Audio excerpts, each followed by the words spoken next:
Kejadian 10, dilanjutkan nanti pada Umara, Wahyu 19. Oke, haleluya. Orang Yahudi memusuhi Kristen dan Kristen memusuhi Yahudi. Ini lanjutan yang kemarin sebetulnya ya. Dan mengapa zaman itu orang Yahudi memusuhi Kristen? Mengapa tidak bisa menerima kekristenan? Kalau gitu Islam juga sama dong. Apakah Islam sama dengan Yahudi? Nah, itu yang hari ini kita mau belajar. Tetapi memang ini sebuah nubuatan, ya, ada dalam buku yang saya tulis. Ya, semuanya ada di buku ini ya, Saudara ya. Saya tulis buku ini tuh saya dalam kondisi lagi puasa setahun itu ya. Dalam setahun itu, saya makan satu hari itu cuma satu kali dan itu cuma makan sayur-sayuran aja, Saudara ya. Waktu itu dalam masa-masa pemulihan saya dengan istri saya, wah, banyak sekali terjadi yang aneh-aneh ya. Di buku ini, di bagian yang pertama, ya, lihat, sejarah manusia di dunia bermula di Babel dan berakhir di Babel. Mereka adalah bangsa yang bercampur dalam bahasa Ibrani dan Aram, disebut Arab. Kemarin ya kita sudah belajar tentang Arab ini ya, bahwa Arab itu artinya bercampur karena perkawinan. Kedua, Arab itu artinya juga evening atau senja. Hilal penguasa senja ya. Hilal itu bulan sabit. Hilal yang ditunggu sama orang Islam itu loh. Itulah Hilal ben Syakar dalam Yesaya 14 ayat 12. Jadi nama aslinya setan itu bukan Lucifer, Saudara ya. Banyak orang itu suka salah ya. Nama aslinya setan itu bukan Lucifer, tapi Hilal ben Syakar. Tadi yang kita baca dalam Kejadian 10 adalah sebuah toledot silsilah. Nah, di dalam toledot itu disebutkan nama Nimrod, ya. Nama Sem, Ham, Yafet, tiba-tiba ada nama Nimrod. Ya, ada nama Nimrod di situ. Wah, ini cukup unik ya, karena Nimrod itu adalah orang pertama kali yang nantang Tuhan, Saudara. Ya. Jadi kata seperti Nimrod, pemburu yang gagah berani, ternyata Nimrod itu berasal dari kata menantang Tuhan, Yehova Livne, ya. Ada ditulis juga di dalam ini ya, dalam buku saya ini juga ya, Livne. Ini saya masih yang pakai yang lama ya, yang ini yang kata Yahweh-nya. Dulu saya nggak ngerti ikut-ikutan Yahweh ya, setelah saya nggak perlu baca bahasa Ibrani baru. Ini saya masih yang edisi yang terbaru sudah bukan Livne Yahweh lagi, tapi Livne Yehova, udah ya, atau YHWH saya tulis begitu ya. Nah ini ya, ini saya tulis juga ya. Nimrod ada seorang pemburu gagah perkasa zaman Allah ya, kata pemburu digunakan Sayyid ya, yang digunakan untuk menyebut raja-raja Asyur. Nah di buku ini, apa terakhir itu ya, ini adalah buku tentang silsilah, saya urut ya, untuk membuktikan bahwa Muhammad itu bukan keturunan Ibrahim, bukan keturunan Abraham, bukan keturunan Abram, bukan keturunan Ibrahim, saudara ya. Bukan saudara dari orang Israel. Makanya saya bikin buku khilafah terakhir itu ya, tesis saya, teologi. Jadi, ya, dari situ saya terbuka seluruh isi Alkitab itu ya, toledot silsilah itu. Kejadian 10, yang di dalam satu Tawarik, yang di mana semua ya. Ini kita dalam 40. Nanti kalau Anda lihat di dalam buku ini ada berbagai silsilah ya. Ini adalah silsilahnya Sem, ada silsilahnya toledotnya Sem, Ham, Yafet, Sem, Ham, Yafet. Ini ada toledotnya semua. Ini ya ada saya ngambil dari Alkitab, saudara ya. Dan dengan keterangan-keterangannya di The Net Bible. Ini semua ada semua di dalam buku saya, saudara ya. Sejarah-sejarah dunia ini. Ini saya bukan ngopi dari orang lain, saya bikin sendiri, saudara ya. Saya mengekstrak dari Alkitab dan dari sejarah-sejarah dunia, bukan mengkopi dari orang lain. Dan ketika dicocokkan, itu bisa persis, saudara ya, sama buku-buku teolog mutakhir yang lain. Wah, saya bilang, wah ini benar-benar ya, orang kalau puasa, ya memang fokus ya, saudara ya. Disebut dikatakan ya, Nimrod atau Marat ya, artinya memberontak. Ya, Nimrod itu dari kata Marat ya. Nimrod adalah ungkapan yang dijadikan proper name. Nimrod ini juga disebut Sargon. Kalau Anda lihat di Alkitab ada yang namanya Sargon ya, saudara ya. Pada tahun ketika Panglima dikirim oleh Sargon, Raja Asyur. Jadi, Sargon yang di sini adalah Sargon yang kedua. Nimrod itu adalah Sargon yang pertama. Nimrod itu adalah Sargon yang pertama. Dan Sargon yang ini adalah Sargon yang kedua, Raja Asyur. Asyur itu negara Syria. Kita kembali ke Kejadian 10. Lihat, keturunan Sem, Ham, dan Yafet, anak-anak Nuh. Dari Yafet, lahirlah Gomer, Magog, Madai, Yawan itu yang dimaksud adalah Yunani, saudara ya. Madai itu adalah media. Media Persia. Nah, itu Madai itu media. Jadi, orang Persia itu keturunan orang-orang Persia Iran itu adalah salah satu keturunan dari Yafet, saudara ya. Keturunan Ham, Kus, Misraim, Put, Kanaan. Ya, Kus ialah Seba, Hawila. Itu orang Kus, orang hitam, saudara ya. Kalau bilang Seba, Hawila, Sabta, Raima, Sabekta, Seba, dan Dedan. Ratu Sheba ini ya, Ratu Sheba yang pakai Y ini ya, Sheba. Yaman sekarang. Ya, Ratu Sheba itu Yaman sekarang. Kus, Ratu Sheba itu ratu yang datang kepada Salomo itu ya, yang bertanya kepada Salomo, yang disebut oleh Yesus, ya, ratu dari selatan datang untuk belajar sama Salomo itu ya, belajar tentang Torah. Lalu ada namanya Kus, anaknya Ham. Kus ini kan tadi artinya hitam ya. Jadi kalau Anda lihat orang-orang kulit hitam itu adalah keturunannya Ham. Nah, Nimrod ini adalah orang kulit hitam ya. Kus, dialah mula berkuasa di bumi, pemburu yang gagah perkasa di hadapan Tuhan. Ya, disebut Nimrod, pemburu yang gagah perkasa di hadapan Tuhan. Kerajaannya terdiri dari Babel, Erech, Akkad, ya. Babel, Erech, Babel itu Babilonia sekarang ya. Dan jadi Babel dan Erech. Nah, itulah Irak, Saudara. Babel, Erech. Erech itulah Irak, ya. Negara bernama Irak hari ini. Babel itu di tengahnya, di tengah-tengah negara bernama Irak itu. Dan Akkad itu nanti jadi orang-orang Akkadians, ya. Jadi Babel, Erech, Akkad itu semuanya satu tempat. Itu adalah sebuah bertetangga yang kemudian mereka saling kawin-kawin jadi satu suku yang besar. Suku bangsa Babel yang hari ini disebut dengan Irak, tapi mereka bangsanya adalah bangsa Akkadians, Chaldeans, ya. Dari negeri itu ia pergi ke Asyur mendirikan Niniwe, kota Niniwe-nya Yunus itu ya, yang Yunus pergi ke Niniwe, Rehoboth Ir, kalah Resen, ya, di antara Nini dan kalah. Nah, lihat, ia pergi ke Asyur. Asyur itu adalah nama suku, saudara ya. Kalau kita lihat, Asyur itu anaknya Sem. Sem itu punya anak Elam Asyur ya. Elam itu yang jadi Iran. Nah, ini ya, saudara ya. Ini kan Syria.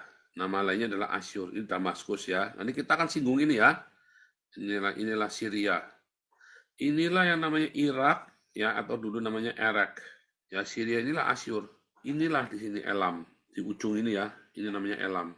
Inilah daerahnya orang Madai. Nah, ini namanya Persia.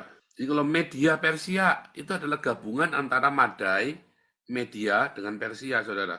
Mereka besanan. Kores itu adalah kakak iparnya atau adik iparnya ya, dari Darius. Jadi waktu Kores meninggal, makanya menggantikan Darius. Kores itu raja Persia, Darius itu raja orang Media. Ya, waktu Kores meninggal, nggak punya anak, maka si Darius yang ambil alih negaranya. Lalu Darius itu meninggal, yang ambil alih itu adalah Xerxes, suaminya Esther itu, saudara ya. Xerxes itu suaminya Esther, yang Anda lihat dalam filmnya Spartan itu ya, 300 itu. Nah, inilah Erech. Asyur, Erech, terus Elam tadi ya. Inilah Babilonia di sini. Irak ini, wilayah ini namanya Babilonia, Babel. Baghdad itu jadi Babel ya. Asyur itu nanti kemudian daerah ini berbatasan dengan daerah Aram ya, orang-orang Aramaik. Maka mereka berbahasa Aramaik di Aleppo. Aleppo itu salah satu kota yang berbahasa Aramaik ya. Ada satu kota kecil di Aleppo ya yang berbahasa Aramaik. Nah, ini Damaskus. Di dalam Islam kita percaya bahwa nanti Imam Mahdi dan Nabi Isa akan turun di Damaskus. Lalu Imam Mahdi akan ngajak Nabi Isa berkroni ya. Jadi Imam Mahdi dan Isa itu kan turun di Damaskus katanya ya. Nih. Menarik ya. Di mana tempat turunnya Nabi Isa pada hari zaman? Dajjal muncul menguasai bumi. Dajjal ini siapa, saudara? Dajjal ini orang Yahudi, saudara. Mata satu itu loh. Di Mason itu kan kebanyakan orang Yahudi. Menguasai bumi dengan tipuan serta kesesatannya. Dia takkan lama bertahan sebab Allah SWT mendatangkan Nabi Isa turun ke bumi, membunuh Dajjal, mengembalikan kejayaan Islam. Islam meyakini turunnya Nabi Isa di hari zaman menumpas Dajjal. Jadi Nabi Isa datang ke bumi itu untuk menumpas satu, untuk menghancurkan salib, mematahkan salib, dan menumpas Dajjal, yaitu orang Yahudi.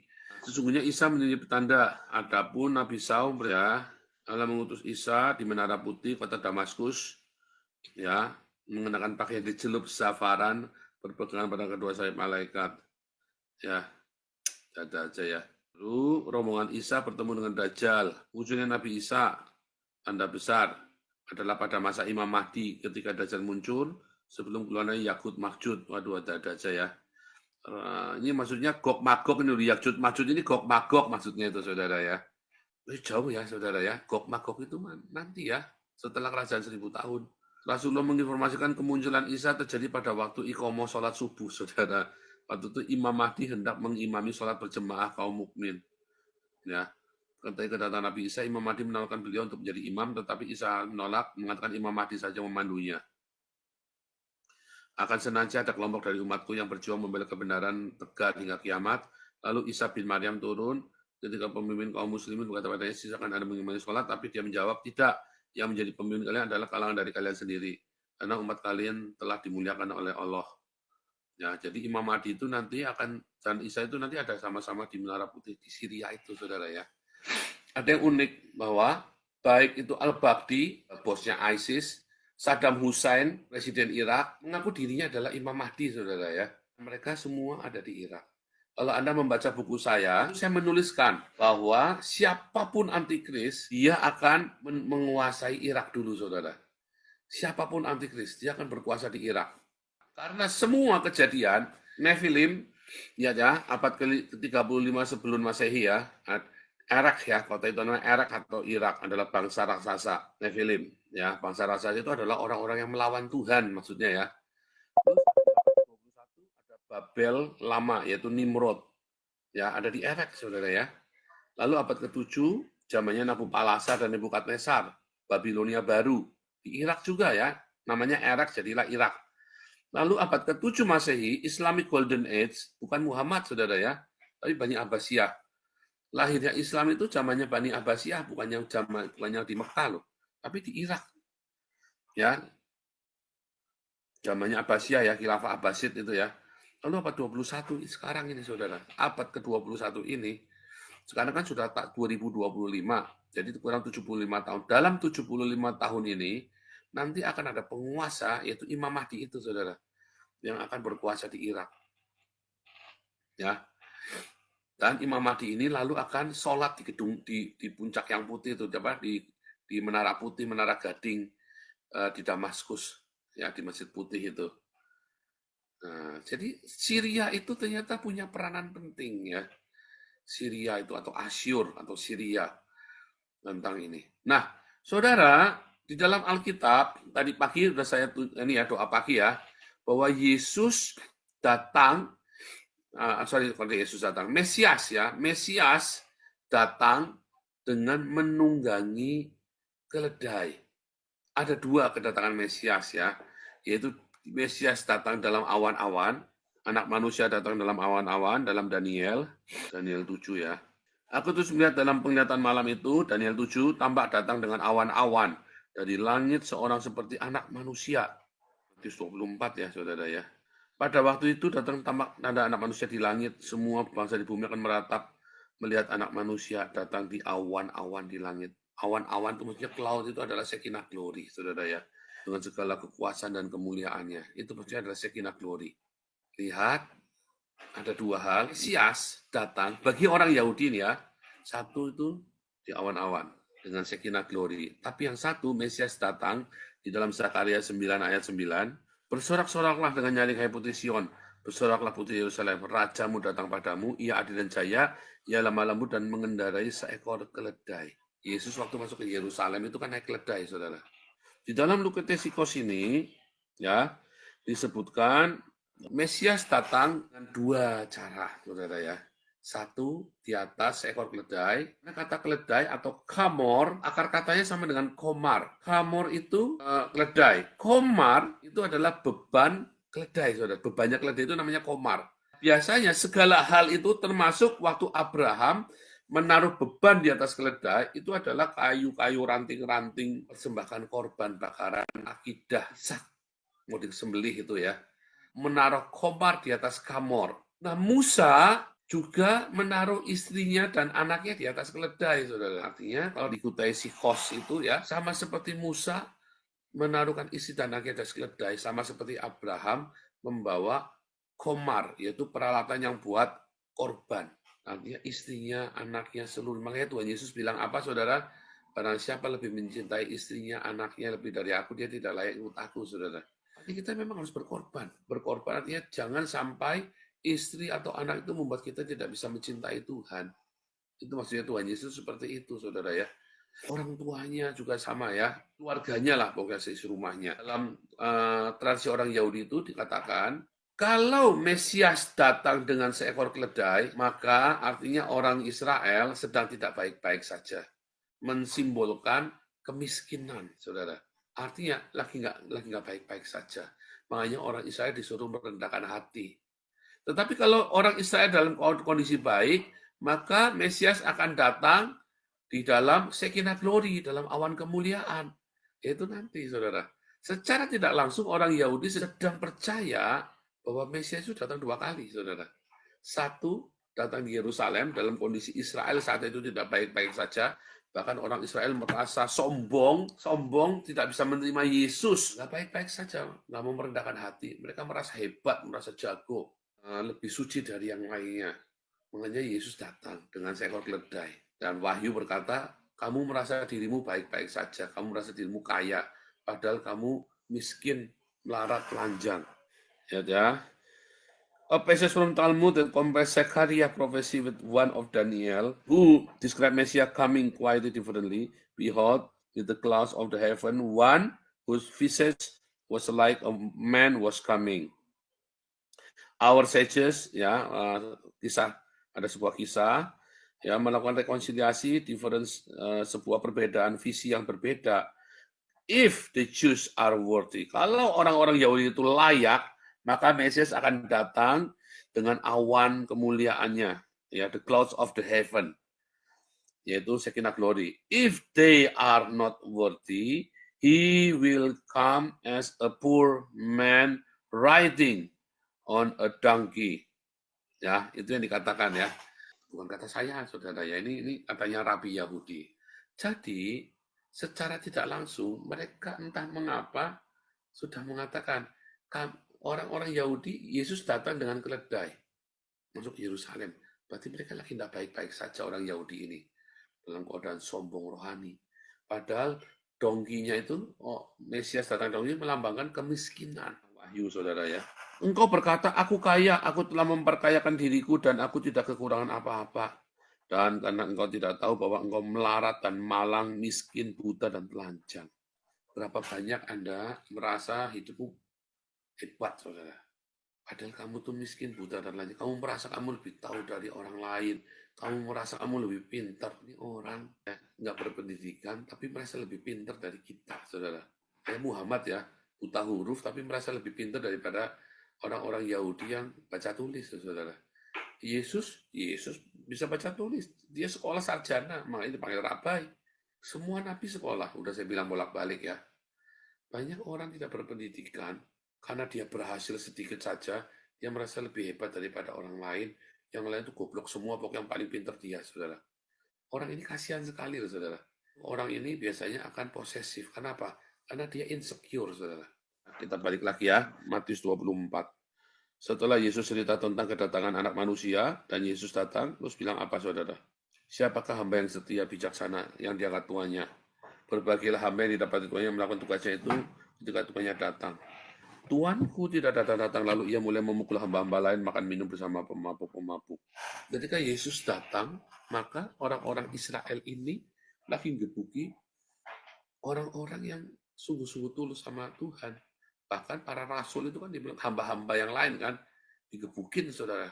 Ada yang dihukum, dirajam pakai batu. Stefanus kan dirajam pakai batu kan. Nah itu sebenarnya sama tuh, saudara.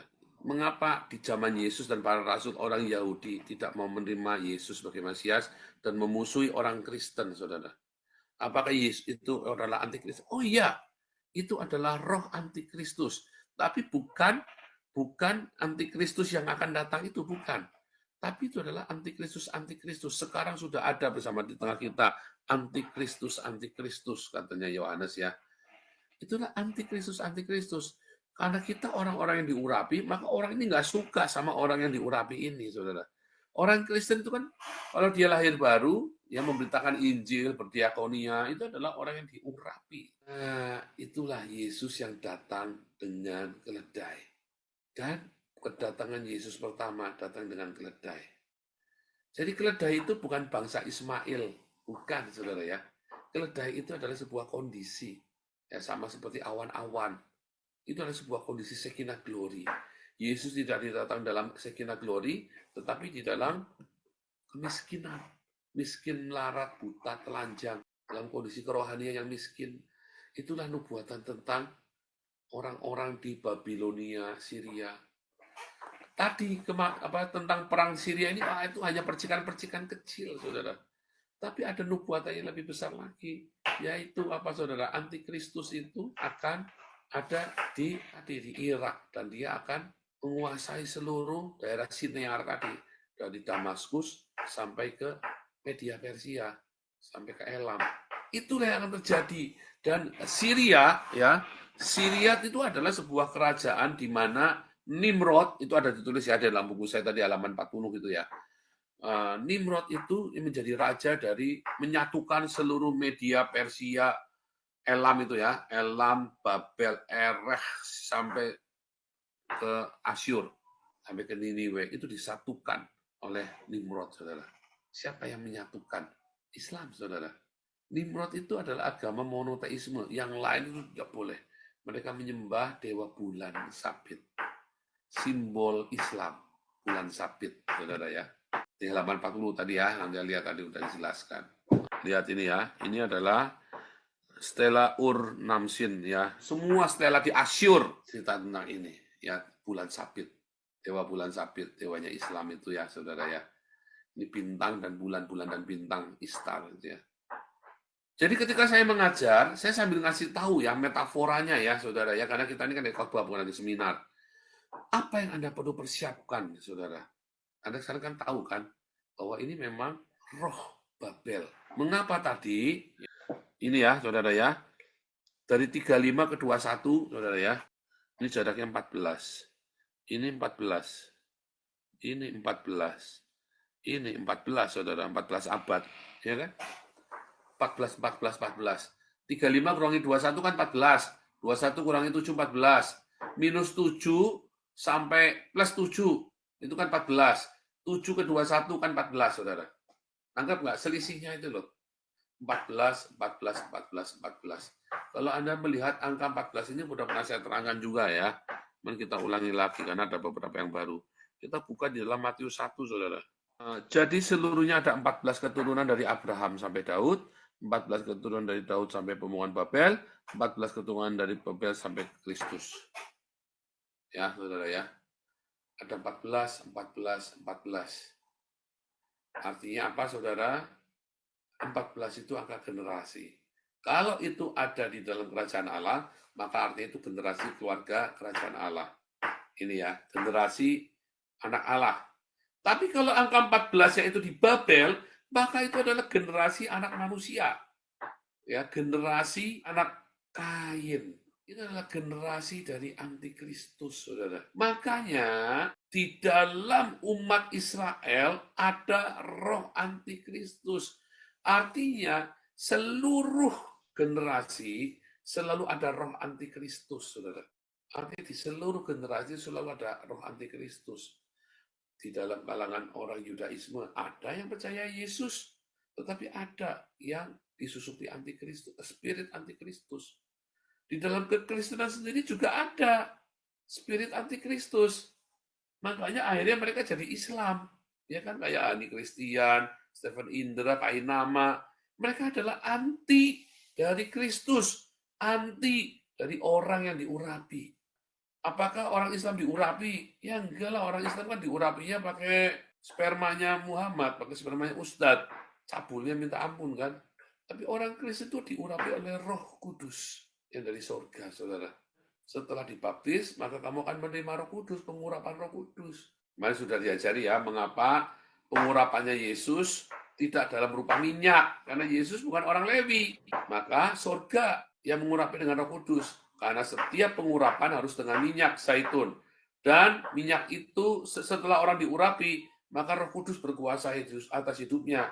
Makanya Yesus, ya, tidak ada satu orang pun manusia yang mengurapi Yesus, tetapi surga sendiri. Di Yohanes berkata, aku melihat, ya, Roh Kudus turun seperti burung merpati, dengan lembut maksudnya, kepada Yesus. Dan itulah pengurapan Mesias. Kita, ketika Roh Kudus turun di atas hidup Anda dan saya, itulah Roh Mesias. Lalu ada orang yang menolak kamu dan saya, itulah roh antikristus. Lihat ya, Yohanes 1 ya. Kata Yohanes ya, dan aku pun tidak mengenalnya, tetapi dia yang mengutus aku untuk membaptis dengan air, telah berfirman kepada aku, jikalau engkau melihat roh turun di atas seorang dan tinggal di atasnya, dialah itu yang membaptis dengan Roh Kudus. Yohanes memberi kesaksian, katanya, aku telah melihat roh turun dari langit seperti merpati dan tinggal di atasnya. Jadi Yohanes melihat pengurapan itu turun atas pada Yesus. Nah, sama kita juga sama. Ada roh yang turun atas kita, saudara. Itulah Kristus. Karena kan pengurapan itu yang diurapi. Diurapi oleh apa? Roh Kudus. Karena pengurapan minyak itu tujuannya supaya Roh Kudus turun atas dia. Jadi, roh antikristus itu ada di tengah-tengah orang Yahudi di zaman Yesus karena mereka anti kepada orang yang diurapi itu Yesus dan para murid-murid Yesus. Mengapa mereka bisa anti? Karena mereka melihat roh agamawi, saudara. Diikat oleh roh agamawi. Apapun kamu, kalau kamu beragama, kamu akan anti dari orang yang diurapi, saudara. Kalau kamu beragama. Pak, saya sudah tidak pergi ke gedung gereja, Pak, saya sudah tidak pernah berritual. Belum tentu Anda tidak beragama, loh, saudara. Anda yang tidak ke gereja, Anda yang sudah lama tidak berdoa dengan ritual-ritual, belum tentu Anda tidak punya roh agamawi, loh, saudara. Tergantung bagaimana Anda meresponi panggilan Tuhan. Karena spirit agamawi itu masalah gedung, bukan, saudara. Tetapi belum tentu orang yang ada di gedung gereja, lalu dia punya spirit agamawi. Belum tentu juga, saudara. Banyak orang menentukan, saya nggak mau ke gedung gereja lagi. Siapa yang melarang pergi ke gedung gereja? Apakah saya pernah melarang Anda pergi ke gedung gereja? Maka Anda kopokan, saudara. Yang saya larang, jangan pergi ke gereja yang tidak mengajarkan jemaatnya untuk berdiakonia dan merawat jemaat yang miskin. Kamu merasa sudah tidak ke gedung gereja. Kamu kalau ada orang meninggal, kedukaan, kalau orang lagi sakit, kamu tidak tergerak hatimu, saudara. Dingin hatimu. Jangan-jangan kamu juga punya roh antikristus, saudara. Karena Kristus yang diurapi selalu hatinya penuh dengan cinta, saudara. Dia selalu berempati. Kalau kamu tidak punya empati, kamu dingin terhadap orang yang sedang berduka, kamu jangan-jangan punya roh antikristus dalam hidupmu, saudara. Kalau Anda ke gereja karena Anda melihat hamba-hamba Tuhan di sana, glamor hidupnya, maka Anda tidak perlu ke gereja itu, saudara. Tinggalkan gereja itu. Makanya kita siapkan koinonia online dan kopdar juga. Tetapi jangan tinggalkan perhimpunan. Karena dengan berkumpul dengan orang percaya, kamu saling teruji. Kamu tuh punya cinta Anda. Jangan-jangan kamu autis. Jangan-jangan kamu tidak ke gereja karena kamu tidak mau tersakiti. Kamu cengeng sebetulnya. Kamu rentan, kamu tuh porselen murahan, gampang pecah. Ya, terlalu sensitif. Baik lagi, saudara. Cerita tentang nubuatan Syria ini, Asyur ini, ternyata diklaim oleh Islam menjadi sebuah ritual agamawi. Nah, kebalikannya, saudara, kekristenan adalah sebuah antitesis dari Islam. Atau kebalikannya, Islam adalah antitesis dari kekristenan. Artinya, kita ini bertolak belakang. Ketika Islam mengajarkan tentang Damaskus itu, kita ingat Paulus ketemu sama Yesus itu di perjalanan di Damaskus. Damaskus itu baik lagi apa, saudara? Asyur, Syria, ya. Paulus ketemu Tuhan Yesus itu dalam perjalanan ke Damaskus. Waktu mau pergi ke Damaskus, ya. Jadi apa maksud dari Syria ini, saudara? Syria itu adalah selesainya roh agamawi.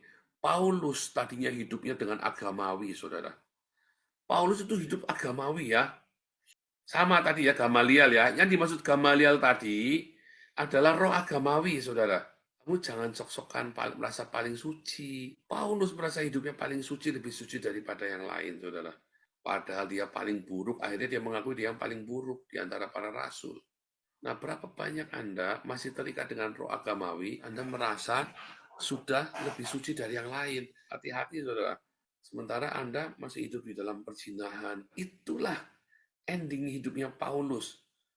Selesai hidup agamawi. Lalu kemudian dia dibaptis oleh seorang yang bernama Ananias. Rasul 9. Dalam perjalanan ke Damaskus, Damsik itu Damaskus ya. Dia sudah dekat kota, tiba-tiba cahaya memancar dari langit mengelilingi dia. Ia rebah ke tanah dan kedengaranlah suatu suara. Saulus, Saulus, mengapa engkau menganiaya aku? Itulah Yesus. Ya, roh agamawi berhenti. Ya, karena Damaskus tadi dalam Islam itu adalah Yesusnya mereka, Isanya mereka, dan Imam Mahdi antikristus yang mendirikan ritual agama. Kalau cerita Babel, Babel adalah spirit agama, saudara. Seluruh dunia ini, ya semua agama berasal dari Babilonia. Lihat, ini kan Babel nih. Bahkan sampai ke Syria ini ya, saudara. Ini adalah wilayah wilayah Nimrod, dan kemudian Babilonia juga mencaplok Syria. Seluruh agama di dunia berasal dari Babilonia, dari monoteismenya Nimrod, saudara. Anda mau tanya agama apa? Hindu, Zoroaster, dari situ, saudara. Dari sini, jadi ke Iran Zoroaster, Sartus. Dari sini, jadilah ke sini agama Hindu. Ke India ya. Hindu, dari Hindu jadilah Buddha. Dari Buddha sekarang. Itulah dari Babel, saudara. Kelihatannya, oh ini agama penuh cinta. Buddha itu adalah sebuah bentuk reformasi dari Hindu, loh, saudara. Agama Buddha adalah sebuah bentuk reformasi dari Hindu. Sama seperti Protestan, bentuk reformasi dari Katolik. Islam, jelas dari Babel. Islamic Golden Age kan ada di Babel. Monoteisme. Monoteisme Islam itu berasal dari mana? Dari Nimrod. Tidak boleh nyembah yang lain. Tidak boleh ada Allah lain di negara itu, di daerah dan di seluruh dunia, tidak boleh. Semua harus menyembah patungnya Nebukadnezar. Semua harus hanya boleh berdoa kepada Darius. Itu semua dari Babel, saudara. Islam kan semua la ilaha illallah itu kan, la ilaha kelolohan itu kan. Pokoknya yang tidak menyembah Allah harus dibasmi, katanya di dalam At-Taubah ya. Di dalam Quran, surat At-Taubah, semua yang tidak menyembah Allah harus dibasmi, kecuali dia membayar pajak, bayar jizah yang sangat mahal. Itulah agama Babel. Balik ke Rasul Paulus. Kemudian Rasul Paulus tobat sebelum Damaskus itu puncak dari ritual Islam di Damaskus ya, yaitu Imam Mahdi dan Isa itu kan, Isanya mereka. Artinya, ya Yesusnya di Damaskus itu yang dalam Islam itu loh. Yesusnya ada di Damaskus itu kan. Nah, lalu bertobat. Paulus ya saudara. Ya, sebelum masuk Damaskus dia bertobat.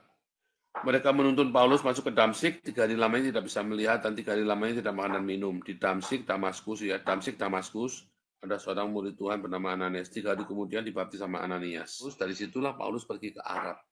Ya, pergi ke Arab, kemana saudara? Ke Sinai. Dia pergi ke Sinai, Gunung Sinai yang di tanah Arab. Ya, beberapa orang Yahudi menudingkan untuk membunuh Saulus, tetapi maksud jahat diketahui oleh Saulus. Ya, lalu orang Yahudi murid-muridnya menurunkannya dari sebuah tembok kota. Lalu Saulus pergi ke Yerusalem mencoba menggabungkan diri dengan murid-murid. Ya, tapi terus mereka pergi, nggak takut ya. Tidak pergi ke Yerusalem, tapi pergi ke mana? Ke Arab. 3 tahun kemudian baru pergi ke Yerusalem. Pergi ke Arab itu loh. Makanya, kemana? Ke Sinai. Sinai itu bukan Sinai yang Anda lihat di Sinai Peninsula di Mesir, ada di buku saya ya, udah saya jelaskan. Sinai itu bukan di Sinai Peninsula ini loh, saudara. Sinai itu ada di sebelahnya ya. Ini ada keterangannya dari situ ya. Ada di tanah Arab, tanah Midian. Tanahnya orang Kus. Balik lagi ya. Wah, itu panjang banget ya kalau tulisin. Baca aja bukunya, saudara ya. Nah, apa? Bagaimana persiapan Anda? Saudara, hari ini Mesias sudah datang dengan dongki, dengan keledai. Dalam kemiskinan, dalam kebodohan, dalam segala yang tidak baik. Karena memang kita dalam kondisi tidak baik, saudara. Tetapi ya, Tuhan ingin kita menjadi baik. Dengan apa, saudara? Bersiap-siap sedia supaya Ia datang di dalam awan Shekinah Glory. Dan kita kemudian dirubah dalam sekejap mata di dalam Shekinah Glory. Makanya harus bagaimana dong kita? Kita harus kenakan pakaian putih, saudara. Dan dalam kondisi sedang melakukan tugas dari sorga. Hari ini saya melakukan tugas dari sorga. Siang malam kita memberitakan Injil ya. Bagi kalau nggak ada orang itu, anak yang masak sendirian, saudara ya, bagi 100 orang itu ya. Nah, jadi Damaskus atau Syria ini, ya cerita Asyur ini adalah sebuah akhir dari segala sesuatu yang agamawi. Ketika Rasul Paulus masuk ke Damaskus, dia ketemu Yesus. Bagi orang Islam, Damaskus ini adalah puncak dari ritualnya Islam, saudara ya, sholat bersama. Saya ulangi ya, bagi Islam, Damaskus atau Asyur adalah puncak ritual dari agama Islam, saudara. Tetapi bagi orang Kristen, Damaskus adalah akhir dari semua ritual agamawimu, saudara. Jangan kamu merasa suci, merasa kamu hebat. Disitulah Rasul ya, seorang rabai bernama Saulus dihancurkan, diremukan egonya, saudara. Di Damaskus itulah seorang rabai bernama Saul itu diremukan egonya. Di Syria, di Asyur. Berapa banyak di sini kamu masih melayani dengan egomu, merasa kamu lebih hebat dari yang lain. Ya, semoga Tuhan sadarkan. Berapa banyak, saudara. Itulah cerita tentang nubuatan tentang Syria. Makna dari Syria atau Damaskus ini, saudara. Nanti kapan-kapan kita bisa lebih dalam ya. Tapi sebenarnya Anda kudu baca dulu bukunya saya itu ya. Kalau Anda baca bukunya saya ini, nanti Anda mengerti yang saya maksud, saudara. Ini ya, baca ya. Yang edisi ini ya, edisi revisi. Saya menggantikan beberapa. Dan ada beberapa yang saya rubah, saudara. Saya rubah supaya itu tandas. Karena buku ini pertama kali kan untuk tesis. Jadi saya nggak boleh terlalu radikal. Tetapi yang sekarang saya tandaskan dengan jelas.